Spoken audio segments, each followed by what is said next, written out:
Hello, everybody. My name is Dennis Todd. I'm a senior sales engineer at Innovative Interfaces. I've worked with Polaris for about the last 7 years, and we are going to spend the next hour or some fraction thereof talking about reporting on Polaris.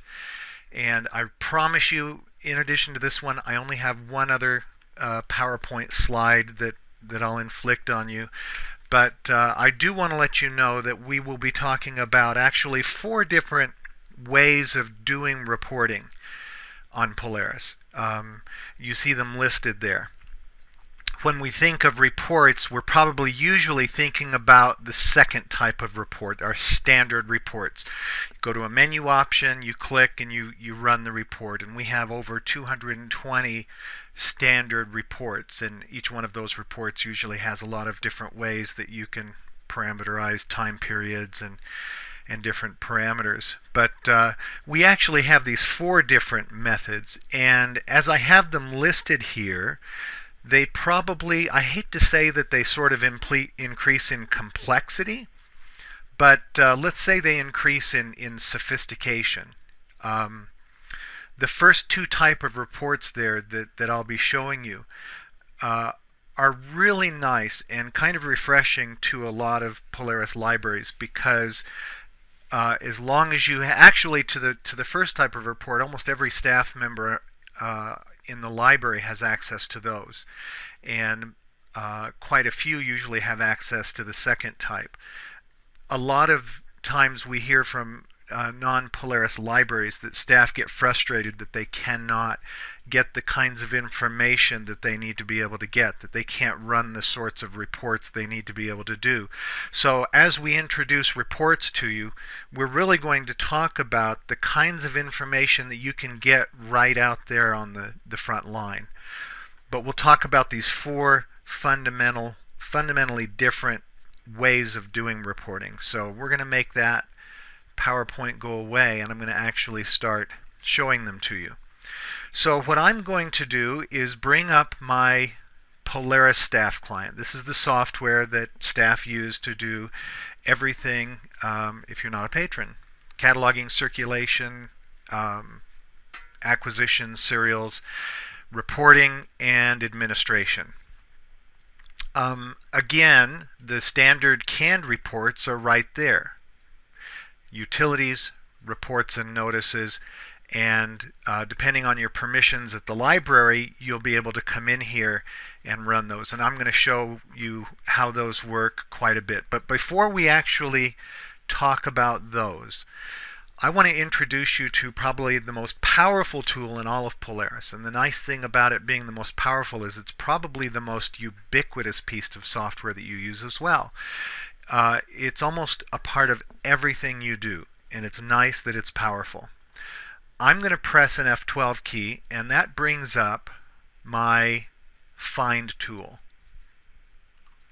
This is basic staff searching in Polaris. How did I know that it was F12? Well, actually, if I want to search for bibliographic records, it's right there on the menu, and there's the function key. And that's one function key on Polaris I learned pretty quick. If I want to search for titles, I press F12. So if you're in circulation, if you're in cataloging, even if you're like working a reference desk and helping somebody find something at a reference desk, you could use the Power Pack, the online catalog, but you could also use the staff searching tool. One thing that's nice here, if I've got somebody doing a report on Ontario, they do a search, and I get my results here. I'm going to spread this out. In a way, a search in Polaris is just like doing a report. And we're doing a very simple one here, but you notice already there are some report-like features. I've got my results here. We can see down here there are 106 results. I can click on any column header to resort the list. Frequently I like to click on format to get all my different formats together. Or if I'm searching for everything in a given collection, I might want to look and sort on holds. We don't have any holds on any of these, but you can see which ones have holds, which ones have the most number of items attached. You can click on any column header to resort the list. Usually with a title list, I'll click on publication date so that I see the newer ones first. So like a report, I can highlight these, right click, and right there is an option to print.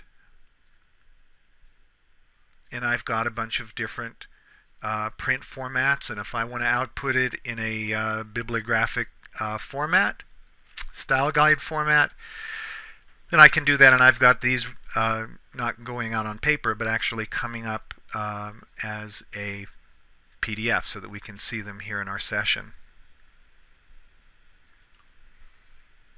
So right away, without even doing any fancy filtering in that, we can get a list of things and we can produce a report.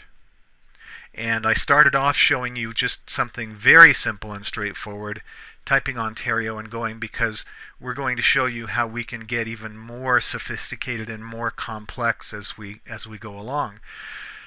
There are a lot of different parameters I have on the find tool that let me filter what we're looking at. Right up here where it says limit by, for example, I can come down here and say I want to limit by type of material. So if I'm only interested in books, then I can pull down here to my types of material, and where we had 106 results before, now I can do a search, and I guess we filtered out one, because audiobooks are still considered books as well. There's that one large print, and if all I really wanted to look for was large print, we could come down through type of material and just select large print, redo our search, and now we've got just the large print over here in the format. So you can see at a very simple level we can do a kind of reporting. We can go further and come up here and say, well, I'm not interested in what we have throughout the consortium. I'm going to unselect everyone else, and I'm really just interested in material where we have copies at Red Rock Public Library, my library. You can multi-select these, of course, and we redo the search, and it looks like I don't have any at Red Rock. So I can go back to selecting them all and branch out. We can also not just select by branch, but notice we also have a place where we can filter by collection. So I can say unselect them all, and I'm really only interested in adult fiction. Let's see if we have any fiction large print. Nope, it's probably all going to be nonfiction. Oh no. Must be in some other collection. So in fact, maybe this library has its own large print collection. Yep, they do. So we can unselect all of those and just filter by the large print collection. But if you had large print material in and among your other collections, then you can see how you can use branches, use collections to filter exactly the way you want. So we talked about using the find tool and all of these different scoping filtering methods, filtering by branch, by collection, by anything here in the drop down. Target audience is another option in the drop down. So this limit by option is very, very powerful.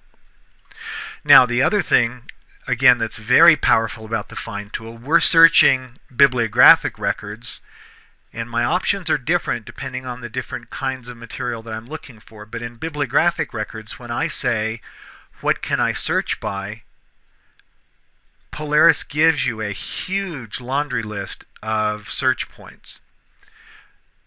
A lot of ILSs, when you're doing bibliographic searches, it's basically title, author, subject series, ISBN, that kind of thing. But Polaris includes a lot of very interesting additional options. First available date, creation date. So again, you can form almost a quasi-report. You can say, I want to find all of the bibliographic records that were created since the beginning of the year, and then again you can come up to branches and say, I just want to see those that have copies at my library, and you could filter there as well. And not just all the bibliographic records created since a specific date. We can come here and say, I want to see all of the DVDs that we added, new titles within that time period, or new books. And then we do a search, and now you see down here at the bottom 26 records. So the nice thing is, on a lot of systems, to be able to have this kind of flexibility, you would have to actually run canned reports or standard reports or use some kind of report generator. But the actual searching tool that staff have in their hands allows them a tremendous amount of ability to be very almost surgical in how they do their searching, how they retrieve their results. Now, so far I have done, you notice there's this search mode option over here. I have done very simple, straightforward searches. Really the kinds of things that almost don't need any training at all. I can come up here, do a general keyword search for books, and let's search for Great Lakes, and away we go. You know, we may have our, we're just limiting to one branch there, and we can branch out. And now I get 55 results, and limit them, sort them, whichever way you would like. Simple, straightforward, and easy. Now notice in my search mode, I have the ability for those on staff who have the permission and who have the knowledge of SQL to create what I like to call predefined searches. So for example, my youth services librarian says she's had the 100th time been asked to come up with high school books that are fewer than 200 pages. And that's kind of a tricky thing to do. But we've done a precompiled search in SQL, and all I have to do once it's in there is select it from the list like I did there and say search. And now I've got my results of 145 titles, and we could go into any one of those and they would be juvenile reading level, fewer than 200 pages. So again, the ability to just type searches and go is extremely powerful, and if you want to go even beyond that, you can create these predefined searches, and they can do all kinds of things for you. A lot of systems have a holds ratio report, holds alert report. Give me a list of everything that I've got 3 holds per 1 copy, and I get a few titles here. Now the beautiful thing about Polaris is, in almost every instance of the reporting, the goal is not necessarily to kill trees. The goal is to actually give you a meaningful list and let you work it into your workflow. And this is one really good example. Why do we usually want to go out and find titles where we only have a few copies and a very high ratio of holds to copies? Because we may want to consider purchasing more. So we see here I've got 5 titles and a lot of holds and only a few copies.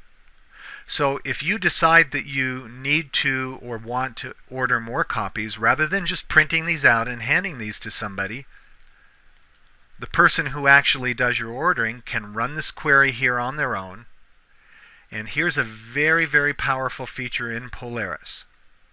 We're going to add these to a record set.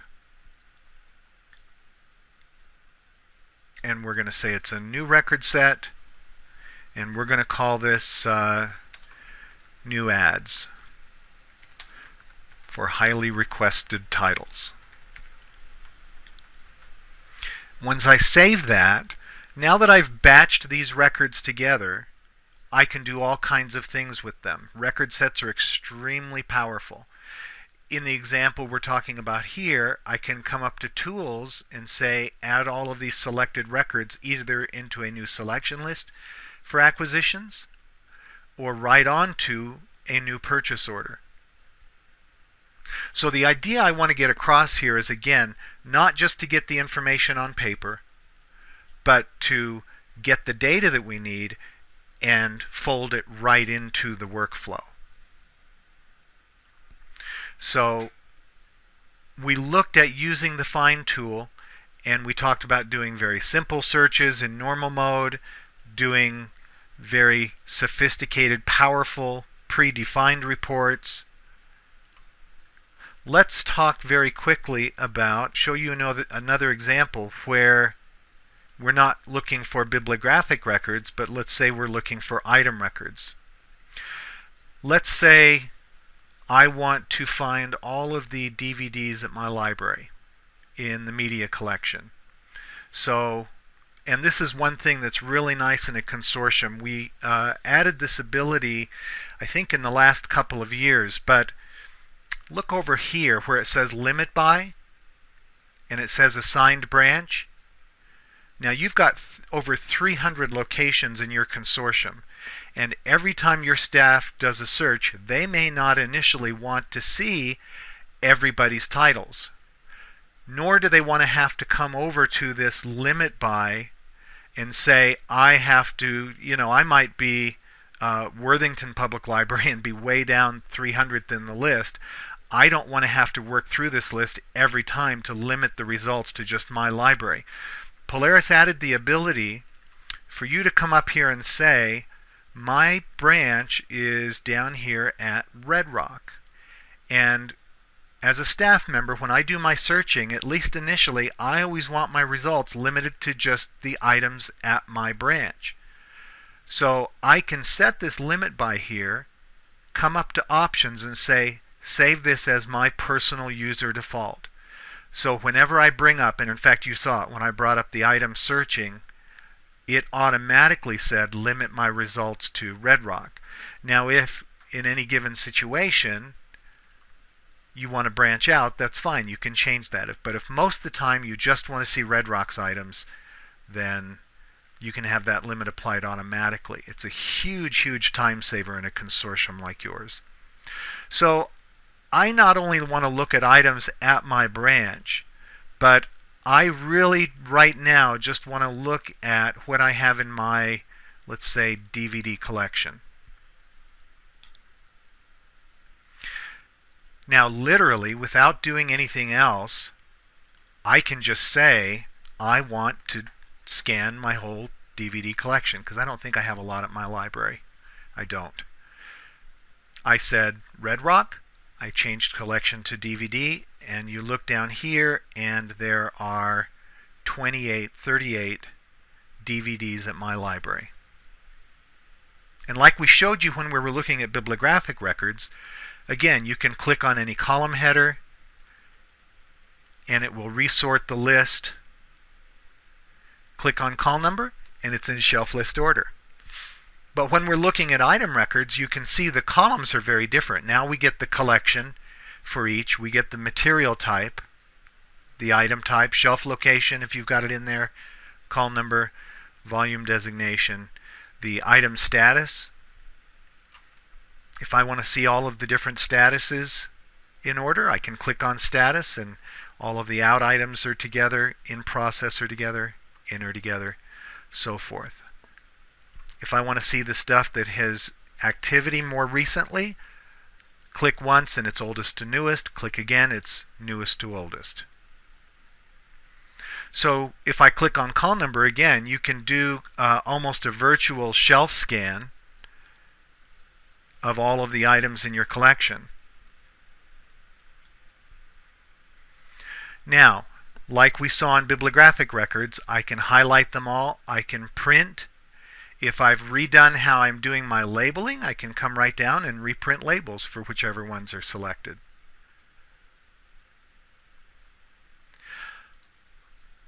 But remember, we don't want to just list out the data.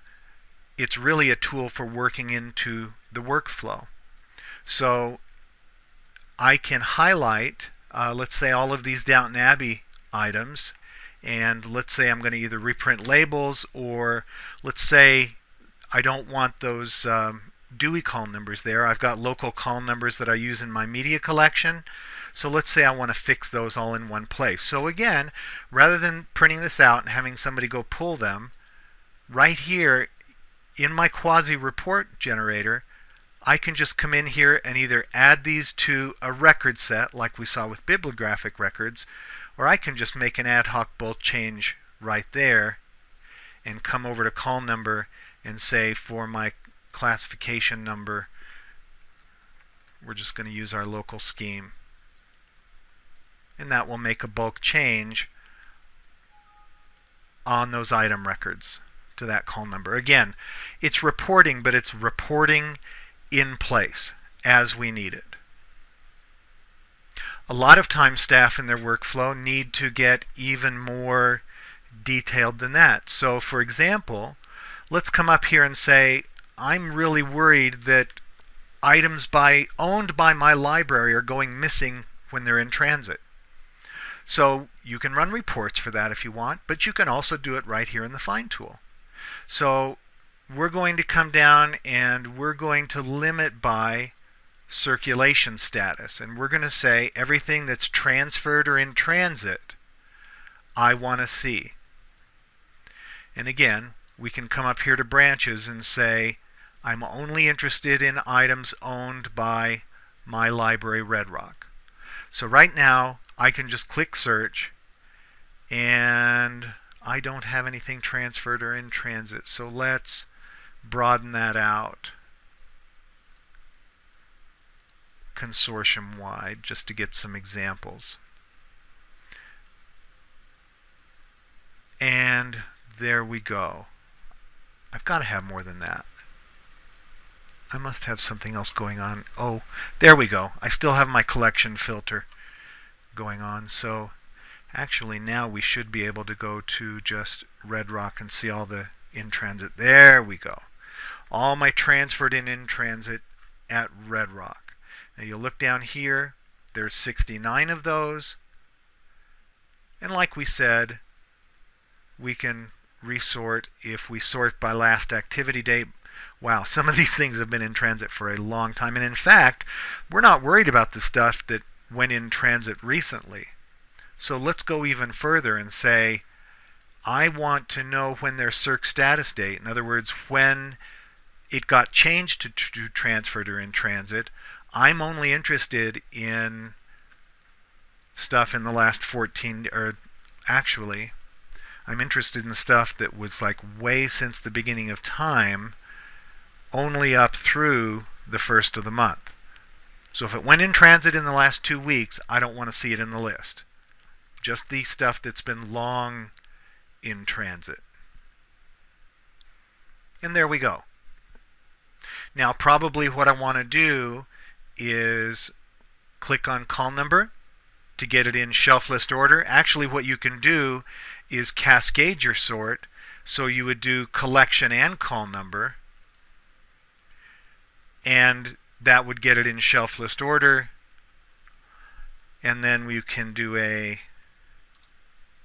print and hand it to a staff member to go do a shelf scan and see if any of these things have actually snuck their way back onto the shelves. Okay, so I think that's a really good overview of the kinds of things that you can do with the Find tool. Very, very powerful reporting tool that makes staff very happy because there are a lot of information they can do just right there in the tool that they use every day. Now the second kind of report that we talked about is, again, I think what people usually think of when they think of reports. I just go to the menu, I say Utilities, Reports and Notices, and I get a laundry list sort of divided by area: acquisitions, cataloging, circulation. I get a laundry list of reports that I can run. So for example, here in circulation, I've got all of these reports. So if I want to do circulation by item circulation stats, let's take a look at one of these reports really quick. You just click on it, you identify the period of time that you want to report for. and I'm going to go back a whole 5 years.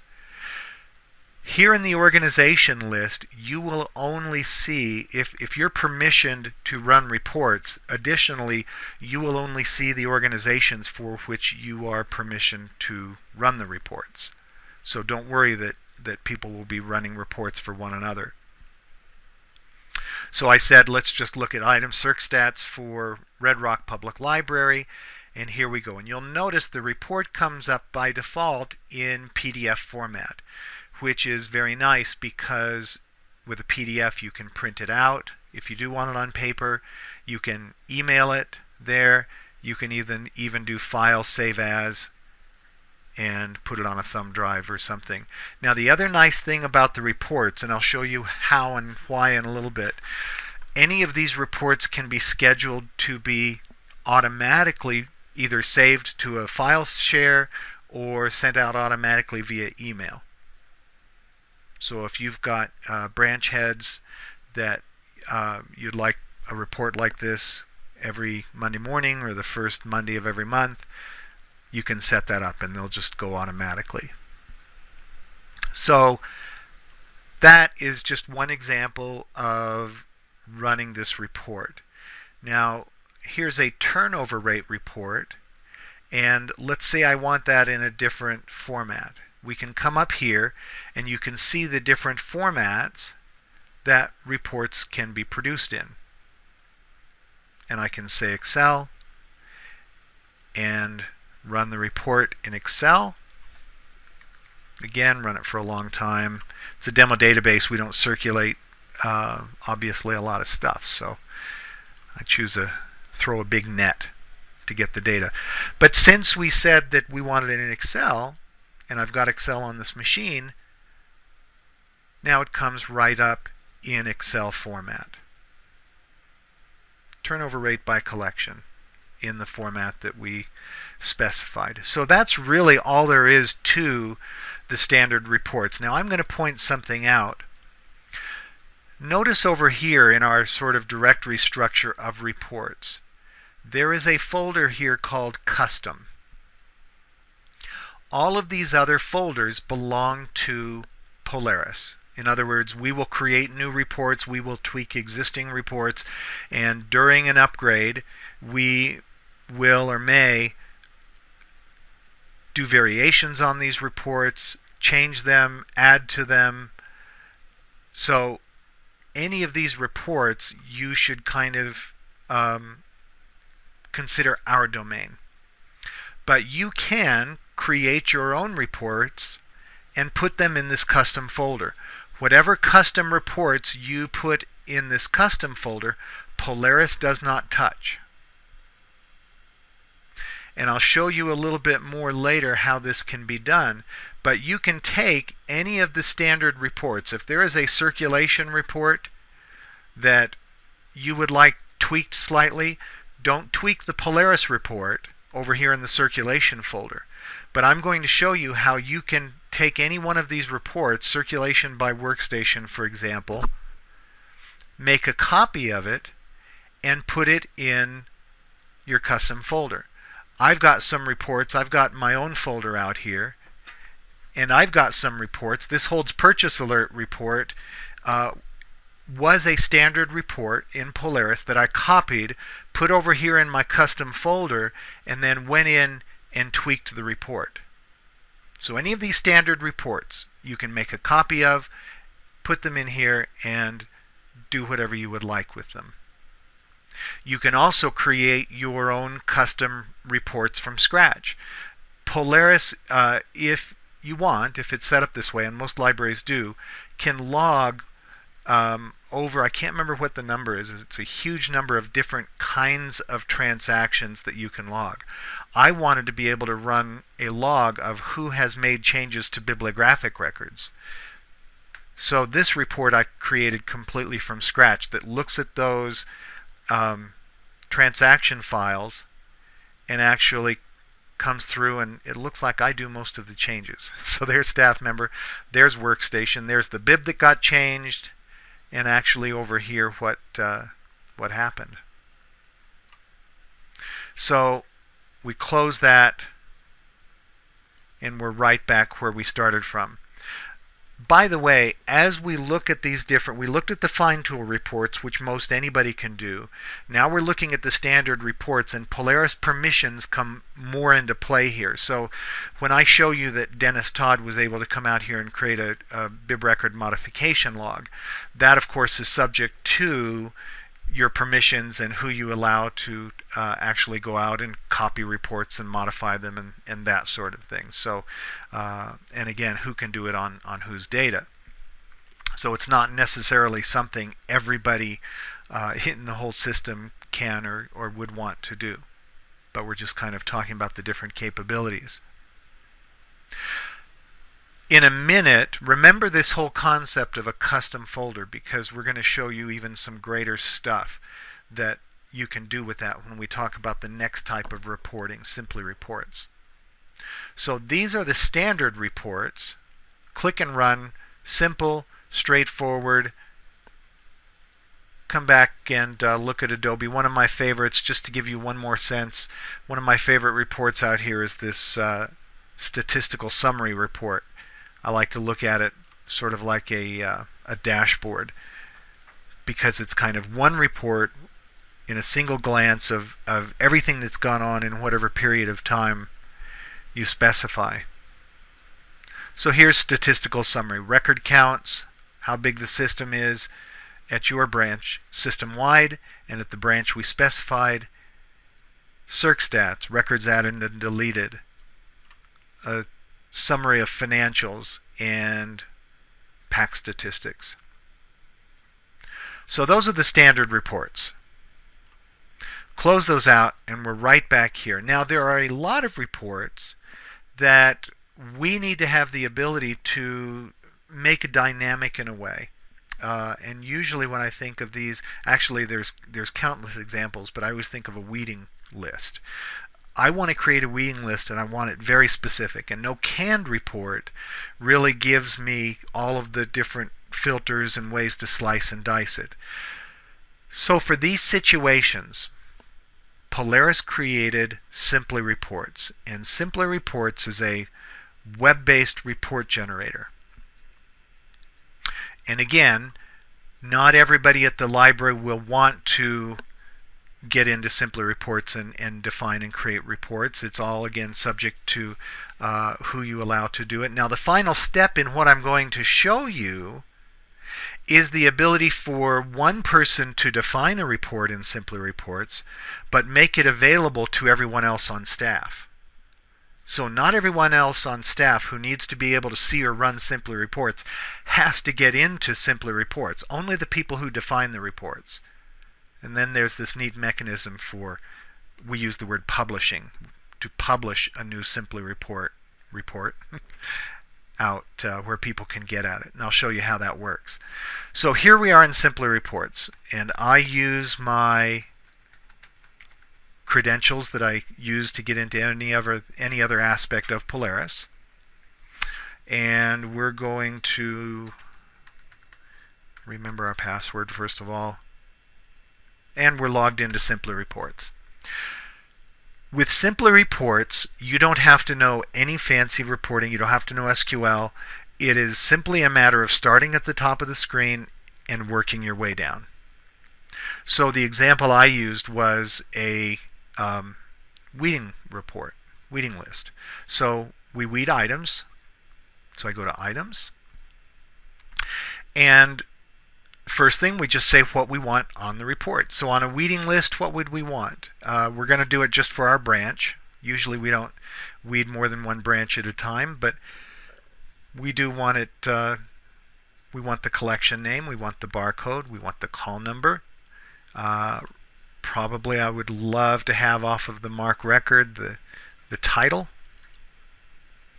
So that looks pretty good. Collection, call number, title. There are other things you can throw on that might be useful. The item lifetime circ count, lifetime in-house use count, whatever you want on the report.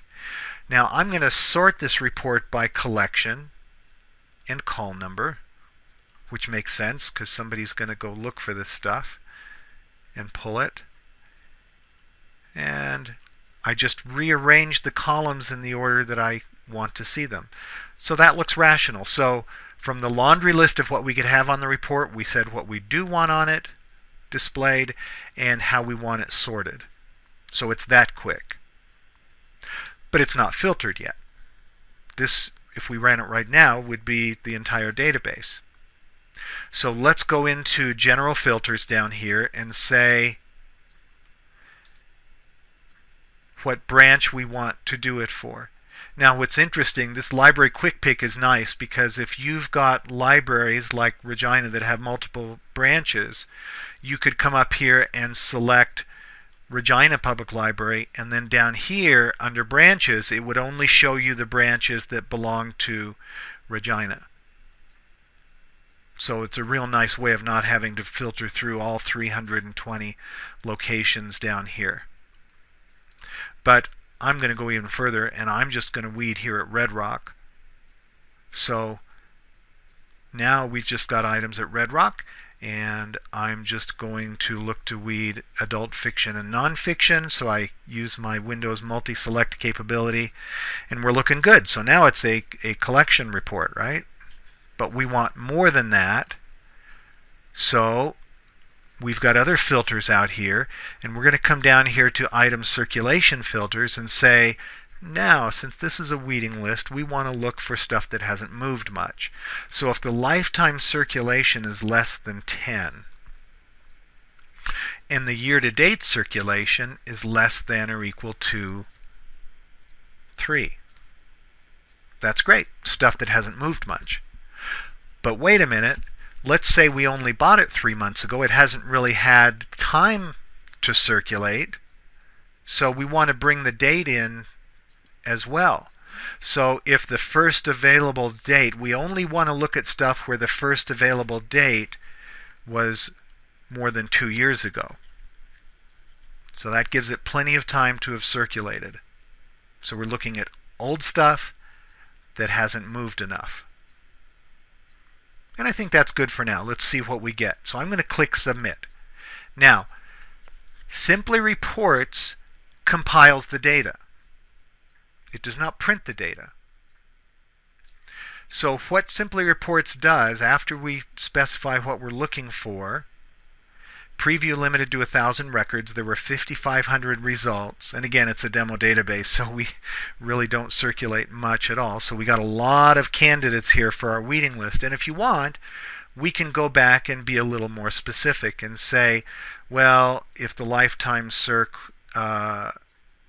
was more or less, or we can come up to our general filter and say, well, looks like we're getting so much, so let's just look for nonfiction. So you can actually go back and forth in Simply Reports, change your specifications and see the preview here, and we'll go, okay, this is a good candidate. Now, you have a bunch of options. One, we can download the report output, and it will download it in Excel format. Another really nice option is to come down here and say, again, remember, we don't just want to kill trees and burn up paper. We can come out here and say, this is my SILS weeding list, and we can populate an item record set in the client. So we won't even have to print anything out at all. We can send that immediately into Polaris, where now a staff member can say, I need to bring up a record set, and there's our SILS weeding list that was automatically populated from Simply Reports. So back to where we were in Simply Reports though. So that's one option. One of my favorite options is to come here and say, I want to save this report within Simply Reports.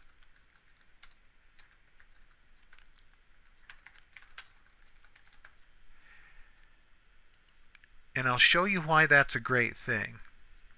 Now that we've saved that, then we can go back to Simply Reports, and that is now one of my reports. So I come over to my reports, and say, I want to bring up that item list that we just created, and there it is. There's my Sills weeding list that I defined. Because I'm not the one who needs this report, I need staff to be able to get to this. And if you remember how we specified the report, we actually designed it so it could be run today, 6 months from now, a year from now, and all of my dates and all of my parameters were dynamic. So we're going to publish this report, and we're going to make it out there for Red Rock Public Library, and we're going to put it in the branch folder where anybody can get to it. Now once we've published it, and I've got a little issue going on there so it didn't go, but I'll show you what happens.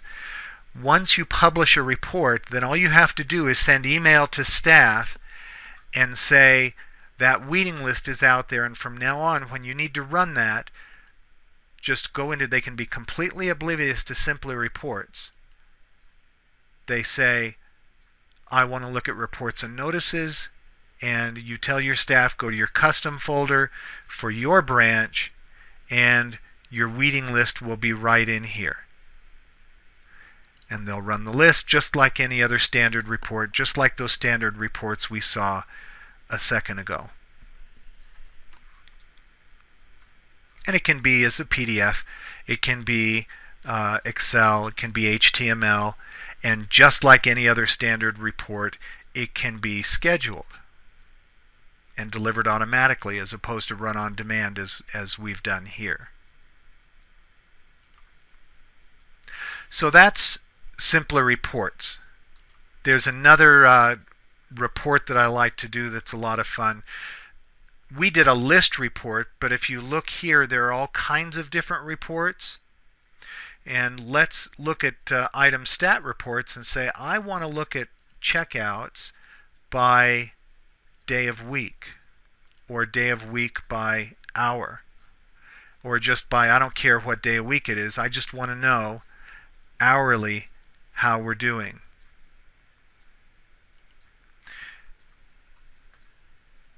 And we're going to say Fox again, and we're just interested in Red Rock, and I'm just going to do it for a specific workstation. So we're going to come down here. Dennis Todd does most of my circulation. I've got a given workstation out here, so let's find that one that has a lot of activity.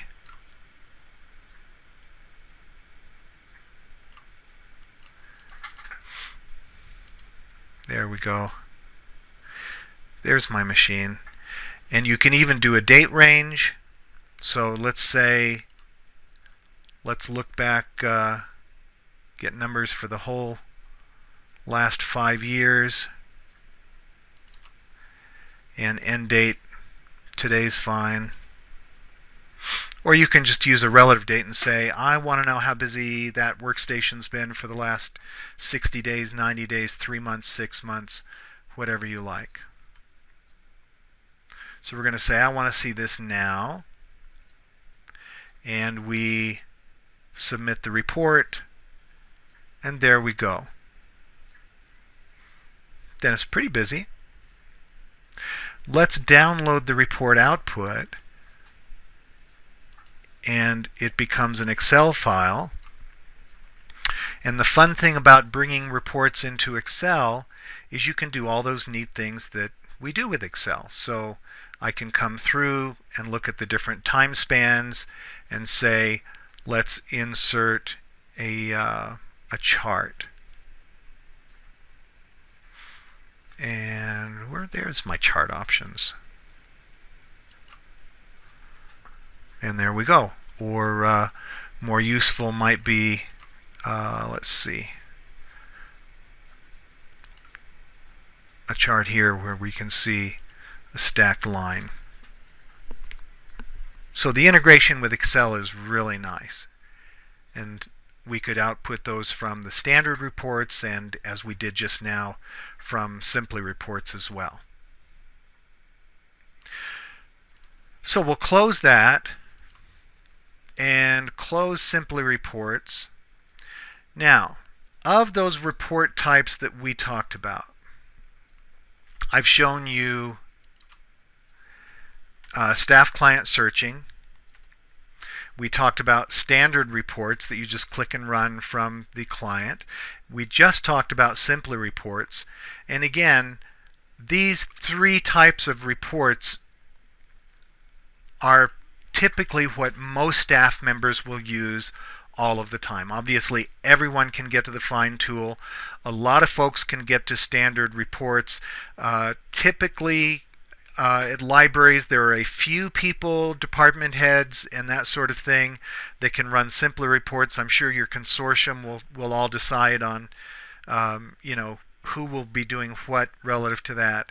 Now, MS SQL Reporting Services is the technology, and this is the last type of reporting I'm going to talk about, but reporting services is the technology that underlies all of the reporting. It is the Microsoft engine, if you will, for report generation. Standard reports, simpler reports, all create reports that are saved in a Microsoft standard for report generation. Any report created here, any report created here can be managed here. And this is the place, it's Microsoft SQL Reporting Services, where you schedule reports, where you tweak reports, and if you've got power users in the consortium, where you can use SQL to really, if you really need to deep dive under the hood and create some very specific, extensive reports, you can do it in MS SQL Reporting Services, and I'll show you that just very briefly. So I'm going to go out to a server where I have access to reporting services.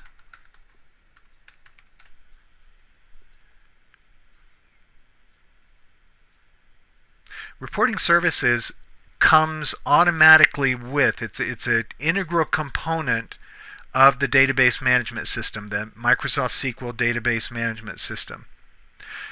And it is web-based, so your folks using this, typically IT, system administration type staff,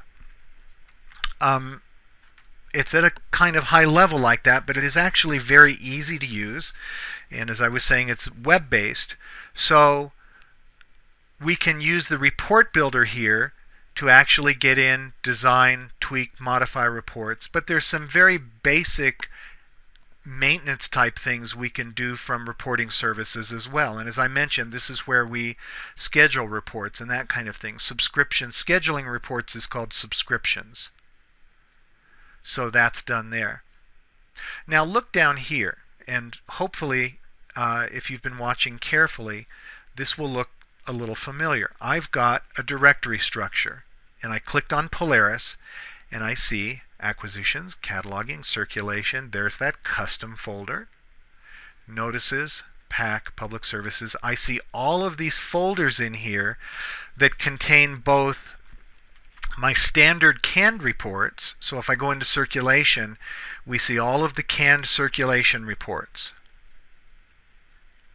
It contains all of those reports, and it also contains over here in the custom folder all of my custom reports. There's that Dennis Todd report, and if you remember, we showed you that bib record modification log.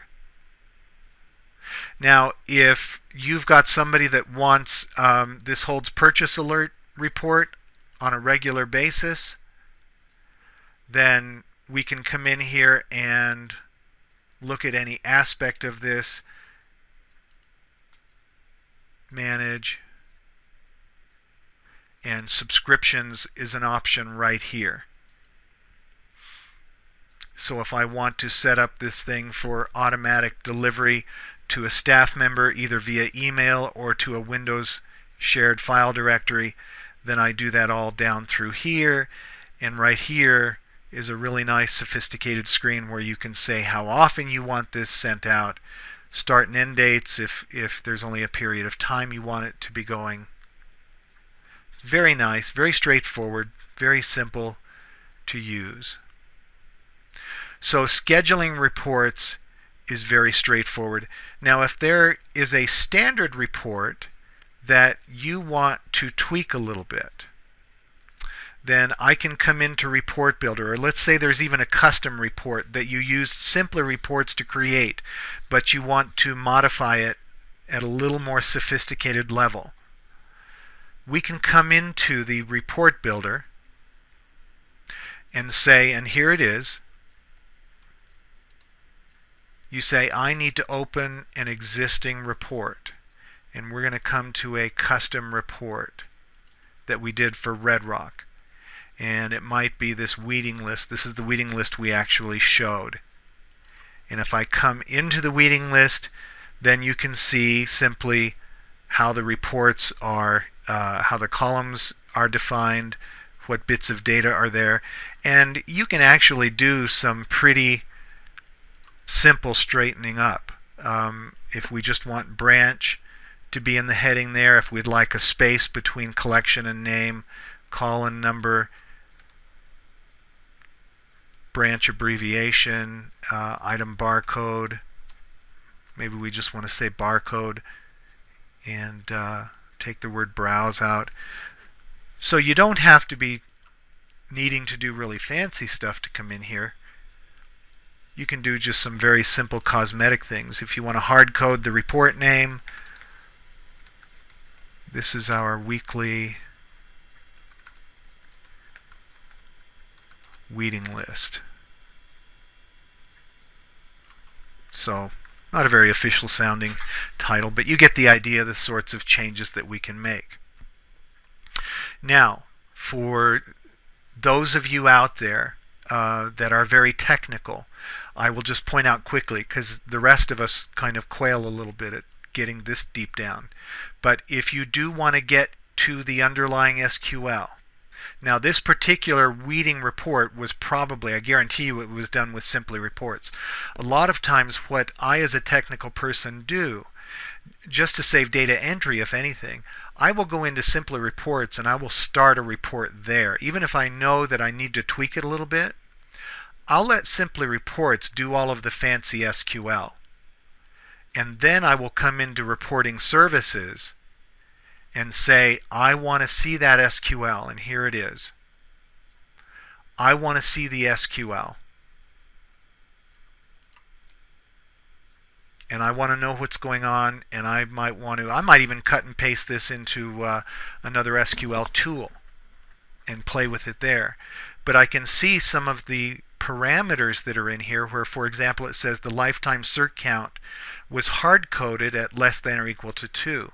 And the first available date was, I can't read that. If I took a second, I could see what that's saying. But it's saying it was first available 3 years ago. Yeah. You can actually come in here and for example, the assigned branch ID is 14. Well, maybe I made a mistake in which branch I said I wanted to run this for, and really I want to run it for branch 21. Or maybe I don't want to hard code that cert count at 2. Maybe what I want to do is have that set as a parameter. So I can actually come into Reporting Services and say cert count, let's see, cert count threshold. Now my spelling is showing through.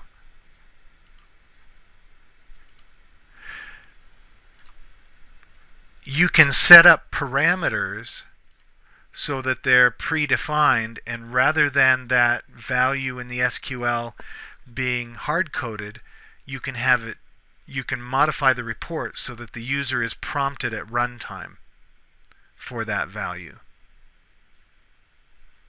Okay? So we've gone through all of the different kinds of reports and even had a look at Microsoft SQL reporting services. And we've covered just about everything, and I think my hour is up.